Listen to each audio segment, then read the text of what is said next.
This week we are talking about binding. So, the most important thing that I have to say about binding at all in general is do not use ACE bandages. Honestly, it cannot get more simple than that. And you may think you're the exception to the rule. Oh, the ACE bandages don't hurt me, or whatever. I call bull on that. I thought I was the exception to the rule at one point. I should have listened to other people, and lucky enough, I didn't hurt myself. But I remember I like being able to breathe. Don't. All it is gonna do is hurt you in the end. So don't do it. And that goes for, I believe people started using duct tape as well. I know I heard that's not safe either. Like, I know things are tough and dysphoria hurts, but you have to do it the right way. Otherwise, you're gonna be in way more pain in the long run. So yeah, don't do it. Me personally, I think binding's a hassle, and I mean, if I didn't have to do it, I wouldn't. But it's become a necessity because if I'm not wearing my binder, I feel incomplete. If I'm not wearing my binder, I don't want to do anything. I guess the way to put it is, I don't like binding, but it hurts way more not to bind. I was lucky enough to be able to buy a binder. I have the Underworks, I believe it's 997 in black. It's the full chest stomach compression binder. I really enjoy the 997. Only thing about it is the fact that it rolls up. That's the biggest pain in the butt with it. You kind of constantly have to like tug at it and stuff, but I mean, it's better than not wearing the binder. And as soon as I lose more weight, especially in the gut area, I'm gonna probably go ahead and buy one of the top ones that don't compress the stomach. I mean, some of the biggest things to really know about binding is you have to wash your binder, but you're not really supposed to wear it for more than 12 hours. And with me, I work a good 12 to 18 hours every day, or most days. At the end of the day, it hurts. And sometimes I have fallen asleep in my binder, but my thing is, my body wakes me up a couple hours into that sleep because I'm in so much pain because I've worn my binder for so long that I take it off in the middle of the night. And a lot of people say they just go buy a binder. They're only $30 from Otherworks or almost 50 or whatever, depending on which one you get. But I don't agree with that statement. Like, money's hard. Getting money's hard. Or getting a binder away from under your parents' nose or whatever is hard. I know like some of the other guys had said this week that you can get a binder for $5 off of eBay and some of its other sites.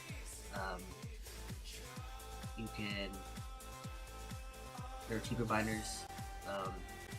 I know Underworks is the preferred and most popular, but that's again if you can afford it.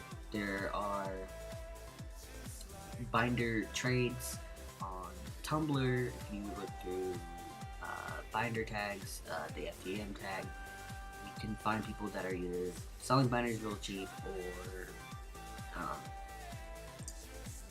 willing to trade or just give their binder away. There are also free binder programs, and I will link those below in the description box, so maybe you can look into them and at least be put on the waiting list. I know a lot of them, their waiting list is long because there are a lot of people that need a binder, but it's worth waiting for, I would say, especially if you don't have the income. It's worth waiting for. Also, like Seth said, if you don't want to charge something on your card because you know that your parents look at your account, and I personally did this myself because I wasn't out to my parents yet and I didn't want them to know or question, hey, what are you buying with this or whatever. You can go to CVS, Walgreens, I think like Seth said, I think some gas stations sell them. Go buy some prepaid cards. There are PayPal cards you can buy, and there are Visa gift cards you can buy. and then use those to purchase what you want or what you need. Um, in that way, it doesn't leave a record on your personal like banking account, and yeah, and I mean that's how I had to do it. And I don't live at home anymore, so I didn't have to worry about where to ship it. But like some of the other guys said, you have to. I mean, you can ask your friends. I remember before I bought the Visa prepaid card, I had asked a friend. I was like, "Hey, I'll give you the cash. Will you purchase this for me?" And they weren't able to because they were in the same boat as me, where their parents checked their account and whatnot. Um, so you really have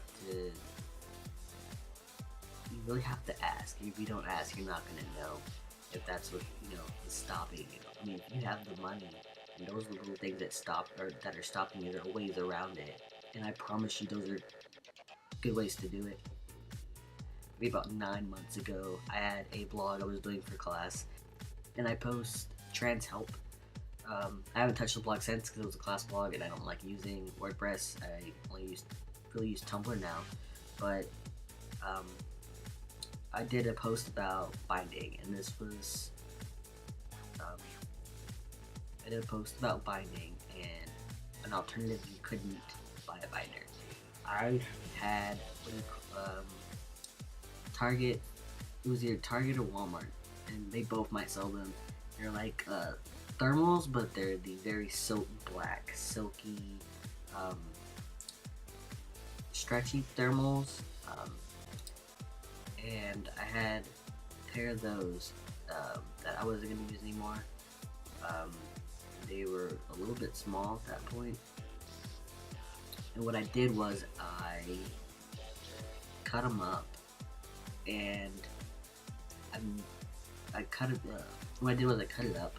So the shirt part I cut off the sleeves, and I just left. It was like a tank top, like a compressive tank top or whatever. And then what I did was for the pants portion, I cut out the bottom of the top where your buttocks would usually go, and I would slip that on top of the tank top portion. And that actually really helped before I had my underworks binder. I was still able to breathe, but it was still really uncomfortable, and I would have to take it off like after about 6 hours.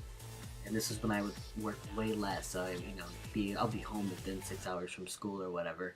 It was cheaper for me because I already had the thermals, and it was safer because I wasn't, that's how I got it. Like I wasn't using ace bandages or duct tape or some of the other things because it's fabric and it's able to breathe. And it was tight, and that's what made it uncomfortable. And I was only able to wear it for a few hours a day, but it was something. And it didn't hide everything completely, but it helped a lot. And I will put a link in the description box to that as well, to that blog, so you can read it yourself. You can look at it. But again, the biggest disclaimer I have is that if it hurts, you take it off. If you can't breathe, take it off. And that goes for any of the things. So if you buy an underworks binder that's too small, don't wear it. It's not worth damaging your health for that. It's not. So anyways, I hope everyone stay safe, and I will see you next week.